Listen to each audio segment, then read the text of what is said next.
Good morning friends, నేను మీ సాయి మల్లేష్ ని మాట్లాడుతున్నాను. ముందుగా మా ఛానల్ సబ్స్క్రైబ్ చేసి లైక్ చేసి షేర్ చేయండి. అదేవిధంగా ప్రతి ఒక్కరు వీలైనంత ఎక్కువ మందికి షేర్ చేసి అందరూ సబ్స్క్రైబ్ చేసుకోవాల్సిందిగా కోరుచున్నాను. ఈ రోజు వార్తల్లోని ముఖ్యాంశాలు తెలుసుకుందాం.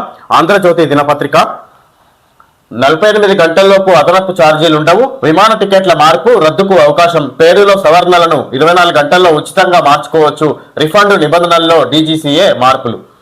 విమాన టికెట్లు బుక్ చేసుకొని ఈ విధంగా అత్యవసర సందర్భాల్లో అనుకోని సమయాల్లో ఇక్కడ రద్దు చేసుకోవాలనే ఆలోచన వస్తే ఈ విధంగా ఎలాంటి ఛార్జీలు లేకుండా రద్దు చేసుకోవచ్చు. అదేవిధంగా నేమ్స్ కూడా చేంజ్ చేసుకోవచ్చు అని ఇక్కడ విమాన శాఖ తెలియజేస్తుంది.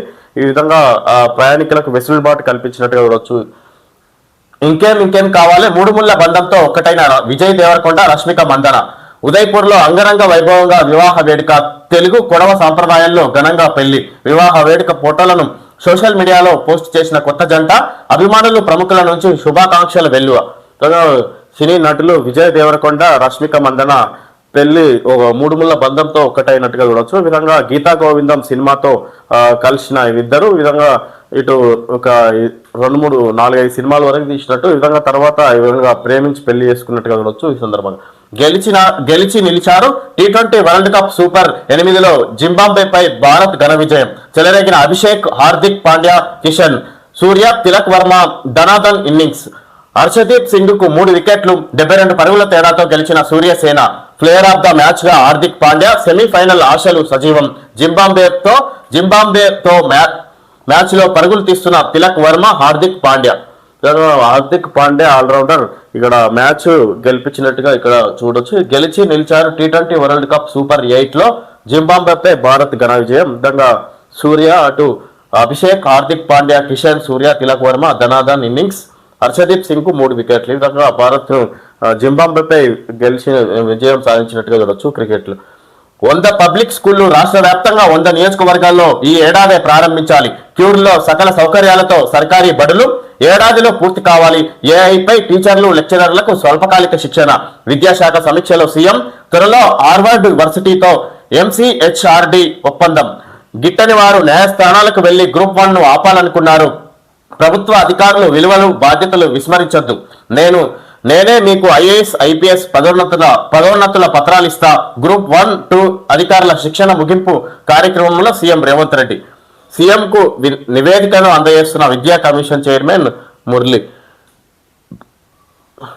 ఇక్కడ గ్రూప్ 1 ఉద్యోగులకు విధంగా ఈ ఫలితాలు వెలువడిన హైకోర్టు తీసుకున్న నిర్ణయాలకు అనుగుణంగా విధంగా గ్రూప్ 1 ఏదైతే ఫలితాలు సాధించిన వాళ్ళు గ్రూప్ 1, 2లకు కూడా నియామక పత్రాలు నేనే అందజేస్తా అన్నట్టుగా సీఎం రేవంత్ రెడ్డి చెప్పుకొస్తున్నారు. విద్యా కమిషన్ చైర్మన్ మురళి తోటి ఇక్కడ సమావేశమైనట్టుగా చూడొచ్చు. తెలంగాణ రాష్ట్ర వ్యాప్తంగా 100 తెలంగాణ పబ్లిక్ స్కూళ్లను ఈ ఏడాది ప్రారంభించాలని సీఎం రేవంత్ రెడ్డి అధికారులను ఆదేశించారు. 100 నియోజకవర్గాల్లో ఈ పాఠశాలలను ఏర్పాటు చేయాలన్నారు. తరగతి గదులు, క్రీడా మైదానం, ఇతర అన్ని రకాల వసతులు, బోధనా సిబ్బంది, రవాణా సౌకర్యం కలిగి ఉన్న రంగారెడ్డి జిల్లా మంచాల మండలం ఆరుట్లలోని తెలంగాణ పబ్లిక్ స్కూల్ తరహాలోనే ఈ 100 పాఠశాలలు ఉండాలని సీఎం ఆదేశించారు. గురువారం ఇక్కడ కమాండ్ కంట్రోల్ సెంటర్లో ఆయన విద్యాశాఖపై సమీక్ష నిర్వహించారు.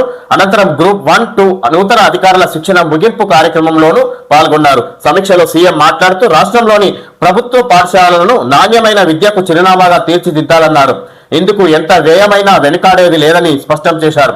Core urban region economy cure పరిధిలోని ప్రభుత్వ పాఠశాలలను కార్పొరేట్ తరహాలో నిర్మించాలని ఇంజనీర్లను ఆదేశించారు. క్యూర్ పరిధిలో నిర్దేశించుకున్న 12 సమీకృత పాఠశాలల నిర్మాణం ఏడాదిలో పూర్తి కావాలన్నారు. భారతీయ విద్యాభవన్, జూబ్లీహిల్స్ పబ్లిక్ స్కూల్ వంటి బడుల్లో ఉండే అన్ని వసతులు ఈ సమీకృత పాఠశాలలో ఉండాలని స్పష్టం చేశారు. క్యూర్ లో అప్గ్రేడ్ చేయనున్న 17 స్కూళ్లు, అదనపు తరగతులు, ఇతర వసతులు కల్పించనున్న 164 పాఠశాలల పనుల్లో రాజీ పడొద్దని సూచించారు. ప్రభుత్వ ఆధ్వర్యంలో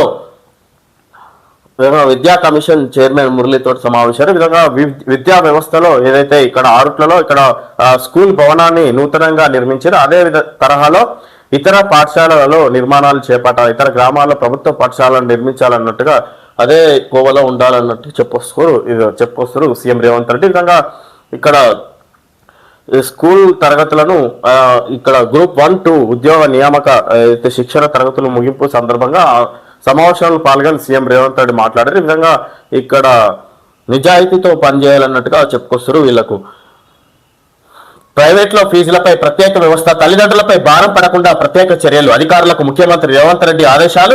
రాష్ట్రంలో ప్రైవేట్ స్కూళ్లు, కాలేజీల్లో ఫీజుల దోపిడీ. 10 ఏళ్లలో అత్యధికంగా ఫీజులు పెంచింది రాష్ట్రంలోనే. సీఎంతో విద్యా కమిషన్ చైర్మన్ ఆకునూరి మురళి వ్యాఖ్య. దేశంలోనే అత్యధిక ఫీజులు ఉండడంపై సీఎం ఆశ్చర్యం. ప్రైవేటులో ఫీజులపై ప్రత్యేక వ్యవస్థ, తల్లిదండ్రులపై భారపడకుండా ప్రత్యేక చర్యలు. అధికారులకు ముఖ్యమంత్రి రేవంత్ రెడ్డి ఆదేశాలు. విద్యా కమిషన్ చైర్మన్ ఆకునూరి మురళి తోటి సమావేశమైనట్టు చూడొచ్చు సీఎం రేవంత్ రెడ్డి. ప్రైవేట్ పాఠశాలల్లో అత్యధికంగా ఫీజులు వసూలు చేస్తున్న రాష్ట్రం తెలంగాణనే మన దేశంలో అన్నట్టుగా ఇక్కడ ఆకునూరి మురళి తెలియజేసినట్టుగా చూడొచ్చు సీఎం రేవంత్ రెడ్డి. దీనిపై ప్రత్యేక దృష్టి సారించాలి, ఫీజుల నియంత్రణ ఉండే విధంగా చర్యలు చేపట్టాలన్నట్టుగా సూచించినట్టుగా చూడొచ్చు విద్యా కమిషన్ చైర్మన్. అదేవిధంగా ఇక్కడ ఉపాధ్యాయులకు సంబంధించి వాళ్ళ నైపుణ్యాన్ని ఇక్కడ 5 సంవత్సరాలకు ఒకసారి ఇక్కడ పరిశీలించాల్సిందిగా, విధంగా నైపుణ్యత లేకపోతే వాళ్ళని విధుల నుంచి తొలగించాల్సిందిగా వారిపై ఒక నిర్ణయం తీసుకున్నట్టుగా చూడొచ్చు ఈ సందర్భంగా. పాస్ మార్కు 45%, ఉన్నత విద్యా సంస్థల్లో 50%, 11వ తరగతి బోర్డు పరీక్ష రద్దు చేయాలి. ఎఫ్సెట్ పరీక్ష కూడా వద్దు. ఇంటర్ మార్కుల ఆధారంగా ఇంజనీరింగ్, ఫార్మసీ, వెటర్నరీ పరీక్ష ప్రవేశాలు. నర్సరీ నుంచే విద్యా హక్కు చట్టం అమలు చేయాలి. టీచర్లకు ఆటోమేటిక్ పదోన్నతుల విధానం వద్దు. ఉపాధ్యాయుల పనితీరుపై 5 ఏళ్లకోసారి సమీక్ష. ఫెయిల్ అయితే సర్వీస్ నుంచి డిస్మిస్. నర్సరీ నుంచి పీజీ వరకు ఇంగ్లీష్ మీడియం తప్పనిసరి. ఐఐటి, జేఈఈ, నీట్ కోచింగ్ కేంద్రాలకు చట్టం. ఎయిడెడ్ స్కూళ్లు, కాలేజీలు రద్దు చేసి సర్కారులో విలీనం చేయాలి. విద్యా కమిషన్ సిఫారసులు. ముఖ్యమంత్రి రేవంత్ రెడ్డికి నివేదిక అందజేత. పాస్ మార్కు 45%, ఉన్నత విద్యా సంస్థల్లో 50%, 11వ తరగతి బోర్డు పరీక్ష రద్దు చేయాలి. ఎఫ్సెట్ పరీక్ష కూడా వద్దు. ఇంటర్ మార్కుల ఆధారంగా ఇంజనీరింగ్, ఫార్మసీ, వెటర్నరీ ప్రవేశాలు. నర్సరీ నుంచే విద్యా హక్కు చట్టం అమలు చేయాలి. టీచర్లకు ఆటోమేటిక్ పదోన్నతుల విధానం వద్దు. ఉపాధ్యాయుల ఈ విధంగా సీఎం రేవంత్ రెడ్డి ఇక్కడ విద్యా కమిషన్ చైర్మన్ ఆధ్వర్యంలో విధంగా ప్రభుత్వ పాఠశాలలు, అదేవిధంగా ఇప్పుడు ప్రస్తుతం నిర్వహిస్తున్న ప్రవేశ పరీక్షలు, ఎంట్రన్స్ పరీక్షలకు ఉద్దేశించి ఒక నిర్ణయానికి వచ్చినట్టుగా చూడవచ్చు విద్యా కమిషన్, రాష్ట్రానికి చెందిన విద్యా కమిషన్. ఇది పూర్తి స్థాయిలో విద్యా వ్యవస్థపై సమీక్ష నిర్వహించి ఆ నివేదికను రాష్ట్ర ప్రభుత్వానికి అందించినట్టుగా చూడవచ్చు విద్యా కమిషన్ చైర్మన్ ఆకునూరి మురళి. ఈ విధంగా ఇక్కడ ఎంట్రన్స్ పరీక్షలు ఉండకుండా ఇంటర్ పరీక్షల ఆధారంగానే ఈ ప్రవేశాలు ఉండాలి అన్నట్టుగా ఇక్కడ ఒక నిర్ణయానికి వచ్చారు. అదేవిధంగా 11వ తరగతి ఇంటర్ ఫస్ట్ ఇయర్ ఎగ్జామ్స్ కూడా ఉండొద్దు అన్నట్టుగా ఒక నిర్ణయానికి వచ్చారు. పబ్లిక్ ఎగ్జామ్స్ నిర్వహించకుండా యథావిధిగా 9వ తరగతి అట్లా ఆ విధంగా ఉండే విధంగా ఏకంగా 12వ తరగతి ఈ పబ్లిక్ పరీక్షలే నిర్వహించాల్సిందిగా ఇక్కడ ఒక నిర్ణయానికి వచ్చారు. ఈ విధంగా విద్యా వ్యవస్థలో నూతన మార్పులు తీసుకొచ్చే విధంగా విద్యాశాఖ ఒక నిర్ణయానికి వచ్చినట్టుగా చూడొచ్చు ఈ సందర్భంగా. అరవింద్ కుమార్ పై వెయిటింగ్ కు సీనియర్ ఐఏఎస్ అధికారి. విపత్తుల నిర్వహణ నుంచి తప్పించి తిరిగి పోస్టింగ్ ఇవ్వని రాష్ట్ర ప్రభుత్వం. ఫార్ములా ఈ కారులో ఆయనపై ఆరోపణలు. నారాయణపేట జిల్లా అదనపు కలెక్టర్ గా టీఎంఎస్ఐడి సిఎస్ ఎండి ప్రవీంద్ర రెడ్డి. పుష్కరాల ప్రత్యేక అధికారిగా హనుమంతరావు. గౌరవ్ ఉప్పల్ కు కీలక బాధ్యతలు. 43 మంది ఐఏఎస్, 2 నాన్ క్యాడర్ అధికారుల బదిలీ. కొంతమంది ఐఏఎస్ల అధికారులపై రాష్ట్ర ప్రభుత్వం వేటు వేసింది. మరికొంతమందికి కీలక బాధ్యతలు అప్పగించింది. వెరసి భారీ సంఖ్యలో ఐఏఎస్లను బదిలీ చేసింది. ఒకేసారి 45 మంది పోస్టుల్లో మార్పులు చేర్పులు చేపట్టింది. వీరిలో 2 నాన్ కేడర్ అధికారులుగా కాగా మిగతా 43 మంది ఐఏఎస్ అధికారులే. వీరిలో 2 సీనియర్లకు అదనపు బాధ్యతలు అప్పగించి మిగతా వారికి కొత్త పోస్టింగ్లు ఇచ్చింది. ఈ మేరకు సిఎస్ రామకృష్ణరావు అధికారులపై ఇక్కడ ఐఏఎస్ అధికారులను పెద్ద ఎత్తున బదిలీ చేసింది. ఈ విధంగా ప్రస్తుతం పదవుల్లో కొనసాగుతున్న వారిని తప్పించి ఇతరులకు అవకాశం ఇచ్చినట్టుగా చూడొచ్చు. విధంగా అరవింద్ కుమార్ పై వేటు. ఈ కార్ రేస్ వ్యవహారంలో ఇతని ప్రమేయం ఉందన్నట్టుగా ఇప్పుడు ప్రస్తుతం ఇక్కడ ప్రభుత్వం ఇతన్ని నిందితునిగా భావించినట్టుగా చూడొచ్చు. ఈ విధంగా ఇతనిపై వేటు వేసిరు సీనియర్ ఐఏఎస్ అధికారి. న్యాయ వ్యవస్థపై తుపాకీ పేల్చారు, నెత్తిరి పడుతుంది. సిజేఐ సూర్యకాంత్ తీవ్ర ఆవేదన. ఎస్సీఈఆర్టీ 8వ తరగతి సాంఘిక శాస్త్రం కొత్త పాఠ్యపుస్తకంపై సంపూర్ణ నిషేధం. భౌతిక, డిజిటల్ ప్రతులన్నీ సీజ్ చేయాలి. దీని వెనుక లోతైన కుట్ర కనిపిస్తుంది. బాధ్యులపై వేటు పడక తప్పదు సిజేఐ. ఎన్సీఈఆర్టీ డైరెక్టర్ కు షోకాజ్ నోటీసులు. కేంద్ర పాఠశాల విద్యా కార్యదర్శికి కూడా తదుపరి విచారణ మార్చి 11కు వాయిదా. ఎన్సీఈఆర్టీ తీర్పుపై మోడీ అసంతృప్తి. బాధ్యులను శిక్షించాల్సిందేనని స్పష్టీకరణ. దీనిపై బాధపడుతున్నాం, బాధ్యులపై చర్యలు తీసుకుంటాం. ధర్మేంద్ర ప్రధాన్.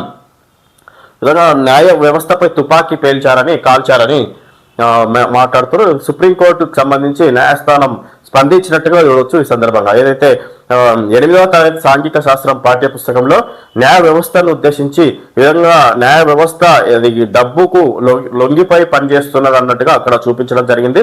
పేదలకు విధంగా నిజమైన బాధితులకు న్యాయం జరిగే పరిస్థితి లేదు న్యాయ వ్యవస్థలో అన్నట్టుగా అక్కడ పూర్తిగా విశ్లేషించి చూపించినట్టుగా చూడొచ్చు 8వ తరగతి సాంఘిక శాస్త్రంలో. దీన్ని ఉద్దేశించే విధంగా సుప్రీంకోర్టు తీవ్ర స్థాయిలో స్పందించినట్టుగా చూడొచ్చు. దాన్ని సాంఘిక శాస్త్రంని 8వ తరగతి సాంఘిక శాస్త్రం పూర్తి స్థాయిలో తొలగించాలి, ఆ పాఠ్యాంశం నుంచి సబ్జెక్ట్ ను తొలగించి అదేవిధంగా ఇక్కడ ఆన్లైన్ లో కూడా దొరకకుండా ఇక్కడ పూర్తి స్థాయిలో చర్యలు తీసుకోవాలని కేంద్ర ప్రభుత్వంపై సీరియస్ అయినట్టుగా చూడొచ్చు సుప్రీంకోర్టు. న్యాయ వ్యవస్థలో అవినీతి పాఠ్యాంశాన్ని 8వ తరగతి సాంఘిక శాస్త్రం పాఠ్య పుస్తకంలో చేర్చిన జాతీయ విద్యా పరిశోధన శిక్షణ మండలి NCERT పై సుప్రీంకోర్టు మరోసారి మండిపడింది. న్యాయ వ్యవస్థపై తుపాకీ పేల్చారని, అది రక్తం ఓడుతుందని ప్రధాన న్యాయమూర్తి జస్టిస్ సూర్యకాంత్ సుప్రీంకోర్టు ప్రధాన న్యాయమూర్తి జస్టిస్ సూర్యకాంత్ విధంగా NCERT ఏదైతే పుస్తకాన్ని ప్రచురించిన సంస్థపై తీవ్రంగా మండిపడింది. అదేవిధంగా ఈ షోకాజ్ నోటీసులు కూడా జారీ చేసినట్టు చూడొచ్చు. ఇంకా కేంద్ర ప్రభుత్వంపై కూడా దీనికి సంబంధించిన ఎవరైతే ప్రచురించారో ఆ పాఠ్య పుస్తకానికి సంబంధించిన వారిపై కఠిన చర్యలు తీసుకోవాలన్నట్టుగా కేంద్ర ప్రభుత్వాన్ని కోరినట్టుగా చూడవచ్చు. దానికి కేంద్ర ప్రభుత్వం కూడా స్పందించి అక్కడ పుస్తకాన్ని పూర్తి స్థాయిలో తొలగించాలనే ప్రయత్నాలు చేస్తున్నట్టుగా చూడవచ్చు. ఈ సందర్భంగా భారతీయ వస్త్రధారణలో ఉన్న నెతన్యాహుతో మోడీ మానవత్వం బతకాలి, ఘర్షణలకు బలి కావద్దు ప్రధాని మోడీ. నెతన్యాహుతో ద్వైపాక్షిక చర్చలు, త్వరలో భారత్ ఇజ్రాయెల్ స్వేచ్ఛా వాణిజ్య ఒప్పందం కుదుర్చుకోవాలని నిర్ణయం. 6 ఫైటర్ జెట్ రివ్యూయలింగ్ ట్యాంకర్ల కొనుగోలుకు ఇజ్రాయెల్తో ఒప్పందం. ఇజ్రాయెల్ పర్యటనలో ఉన్న ప్రధాని మోడీ ఇజ్రాయెల్ అధ్యక్షుడు నెతన్యాహు తోటి విధంగా సమావేశమైనట్టుగా చూడొచ్చు. ఈ విధంగా మానవత్వం బతకాలి, ఘర్షణలకు బలి కావద్దని అక్కడ ఏదైతే ఇప్పటి వరకు ఇజ్రాయెల్లో యుద్ధాలు కొనసాగుతున్న సందర్భంగా విధంగా ఇక్కడ సూచిస్తున్నట్టుగా చూడొచ్చు. గాజా ఇజ్రాయెల్ విధంగా ఎప్పటి నుంచో ఇక్కడ 4-5 సంవత్సరాల నుంచి కూడా ఇక్కడ యుద్ధ ఘర్షణలు సంభవిస్తున్న అక్కడ సందర్భంగా ప్రధాని మోడీ ఇజ్రాయెల్ పర్యటనలో ఈ విధంగా మాట్లాడినట్టుగా చూడొచ్చు. ఈ విధంగా శాంతియుతంగా పరిష్కరించుకోవాలనే విధంగా ప్రధాని మోడీ సూచిస్తున్నట్టుగా చూడొచ్చు. అక్కడి నుంచి 6 ఫైటర్ జెట్ రివ్యూయలింగ్ ట్యాంకర్ల కొనుగోలుకు ఇజ్రాయెల్తో ఒప్పందం. ఈ విధంగా ఇజ్రాయెల్ తోటి స్వేచ్ఛా వాణిజ్య ఒప్పందం కుదుర్చుకోవాలని నిర్ణయం. ఈ విధంగా 6 ఫైటర్ జెట్ల యుద్ధ విమానాలకు సంబంధించి ఒప్పందాలు చేసుకున్నారు కొనుగోలుకు ప్రధాని మోడీ. ఏటీఎం నుంచి మీకు డబ్బులు ముట్టాయా? మీడియాతో మాట్లాడుతున్న మంత్రి పొంగిలేటి చిత్రంలో పొన్నం ప్రభాకర్, వివేక్ వెంకటస్వామి. కాళేశ్వరంపై సిబిఐతో విచారణ ఎందుకు జరపడం లేదు? బీజేపీని నిలదీసిన మంత్రులు పొంగిలేటి శ్రీనివాసరెడ్డి, పొన్నం ప్రభాకర్, వివేక్ వెంకటస్వామి ఒళ్లంతా విషయం నింపుకొని బామర్దుల నిరాధార ఆరోపణలు. కాళేశ్వరంపై చర్చ పెడితే పారిపోయారు పొంగిలేటి శ్రీనివాసరెడ్డి. బీఆర్ఎస్ హయాంలోనే కాళేశ్వరం కుంగింది పొన్నం ప్రభాకర్. ఏటీఎం నుంచి మీకు డబ్బులు ముట్టాయని, కాళేశ్వరం ప్రాజెక్టుకు సంబంధించి అవినీతిలో మీకు కూడా పెద్ద ఎత్తున డబ్బులు ముట్టాయన్నట్టుగా ఇక్కడ చెప్పుకొస్తారు. ఈ విధంగా కాళేశ్వరం ప్రాజెక్టు బీఆర్ఎస్ హయాంలోనే కుంగింది. అలాంటి ప్రాజెక్టుపై విధంగా మీరే చేపట్టిన ప్రాజెక్టులపై బామర్దులు కేటీఆర్, హరీష్ రావును ఉద్దేశించి ఈ విధంగా పొంగులేటి శ్రీనివాసరెడ్డి ఆరోపిస్తారు. ఈ విధంగా మీ హయాంలోనే పెద్ద దోపిడీ జరిగింది అన్నట్టుగా చెప్పుకొస్తారు. ఈ విధంగా కాళేశ్వరంపై సిబిఐతో విచారణ ఎందుకు జరపడం లేదు? ఈ విధంగా దీనిపై విచారణ చర్చలు జరపదామని పిలిస్తే పారిపోయారు అన్నట్టుగా మాట్లాడుతున్నారు. ఈ విధంగా అసెంబ్లీ సమావేశానికి రాకుండా తప్పించుకున్నారు అన్నట్టుగా మాట్లాడుతున్నారు. ఈ విధంగా కాళేశ్వరంపై చర్చ పెడితే పారిపోయారు పొంగులేటి శ్రీనివాసరెడ్డి. కాళేశ్వరం ప్రాజెక్టు బీఆర్ఎస్ పార్టీకి ఏటీఎం లాంటిదని అమిత్ షా, నడ్డా పలుమార్లు చెప్పారు. మరి కాళేశ్వరం అవినీతి కేసును సిబిఐకి అప్పగిస్తే విచారణ ఎందుకు చేయడం లేదు? ఆ ఏటీఎం నుంచి మీకు నగదు బదిలీ జరిగిందా అని మంత్రులు పొంగిలేటి శ్రీనివాసరెడ్డి, పొన్నం ప్రభాకర్, గడ్డం వివేక్ బీజేపీని నిలదీశారు. బామర్దులు ఒళ్లంతా విషం నింపుకొని ప్రభుత్వంపై ఈ విధంగా కాళేశ్వరం ప్రాజెక్టుపై ఎందుకు సిబిఐ విచారణ చేపట్టలేదు? మీకు కూడా డబ్బులు ముట్టాయా కాళేశ్వరం ప్రాజెక్టుకు సంబంధించి అని ఈ విధంగా బీజేపీని కూడా ఆరోపిస్తారు. ఈ విధంగా బీఆర్ఎస్ నేతలు విధంగా కేటీఆర్, హరీష్ రావు ఈ కాళేశ్వరంపై విచారణ చర్చ పెడదామంటే పారిపోయారు అని అటు బీజేపీ, ఇటు కేటీఆర్, హరీష్ రావును ఉద్దేశించి కూడా మంత్రి పొంగులేటి శ్రీనివాసరెడ్డి కాళేశ్వరం ప్రాజెక్టును ఉద్దేశించి సమావేశంలో మాట్లాడినట్టుగా చూడవచ్చు. ముఖ్యంగా WEF అధ్యక్షుడికి ఎఫ్స్టీన్ దెబ్బ, వివాదంతో పదవి వీడిన బార్జ్ బ్రెండే. ఎఫ్స్టీన్ బార్జ్ సంబంధాలపై WEF స్వతంత్ర దర్యాప్తు.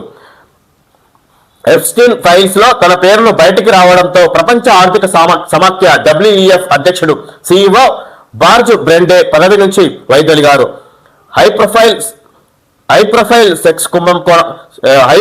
సెక్స్ కుంభకోణం నిందితుడు జెఫ్రీ ఎప్స్టీన్ తో తనకు ఉన్న సంబంధాలపై దర్యాప్తు ప్రారంభమైన నేపథ్యంలో పదవిని వీడుతున్నట్లు గురువారం ఆయన ప్రకటించారు. ఎప్స్టీన్ తో కలిసి 3 బిజినెస్ డిన్నర్లలో బార్జ్ పాల్గొన్నట్లు మెయిల్లు, టెక్స్ట్లు, మెసేజ్ల ద్వారా ఈ విధంగా ఈ డబ్ల్యూఈఎఫ్ అధ్యక్షుడికి ఎప్స్టీన్ దెబ్బ. వివాదంతో పదవి వీడిన బార్జ్ బ్రెండే ఎప్స్టీన్ బార్జ్ సంబంధాలపై డబ్ల్యూఎఫ్ స్వతంత్ర దర్యాప్తు. ఈ విధంగా డబ్ల్యూఎఫ్ లో ఈయనకు అధ్యక్ష పదవి ఉంటే ఆ అధ్యక్ష పదవి నుంచి ఎప్స్టీన్ తప్పుకున్నట్టుగా, ఎప్స్టీన్ ద్వారా ఈ విధంగా ఈయన బార్జ్ బ్రెండే తప్పుకున్నాడు. వివాదంతో పదవి విడిన బార్జ్ బ్రెండే డబ్ల్యూఎఫ్ అధ్యక్షుడిగా ఈయన బార్జ్ బ్రెండే కొనసాగుతున్నారు. అయితే ఎప్స్టీన్ తోటి వాణిజ్య సంబంధాలు ఉన్న కారణంగా ఈ విధంగా ఇతనిపై కూడా ఆరోపణలు వస్తున్న సందర్భంగా పదవి నుంచి తప్పుకున్నట్టుగా చూడొచ్చు.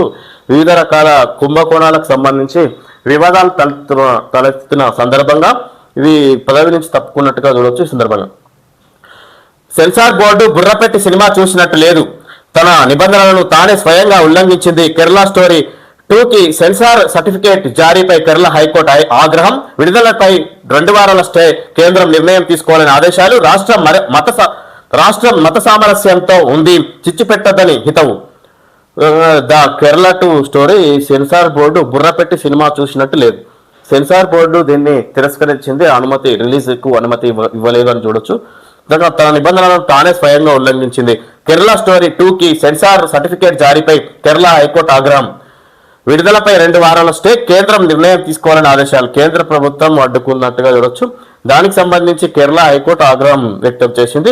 రాష్ట్రం మత సామరస్యంతో ఉంది, చిచ్చు పెట్టొద్దని ఈ విధంగా మతాలను సంబంధించి ఈ విధంగా మత వివాదాలను రెచ్చగొట్టే విధంగా ఉన్న సందర్భంగా ఈ సినిమాను ఆపేయాలన్నట్టుగా ఒక నిర్ణయానికి వచ్చినట్టుగా చూడొచ్చు. ఇక్కడ 3వ డిస్కమ్ ఏర్పాటులో ముందడుగు, సీఎండీగా ముషారఫ్ అలీని నియమించిన ప్రభుత్వం.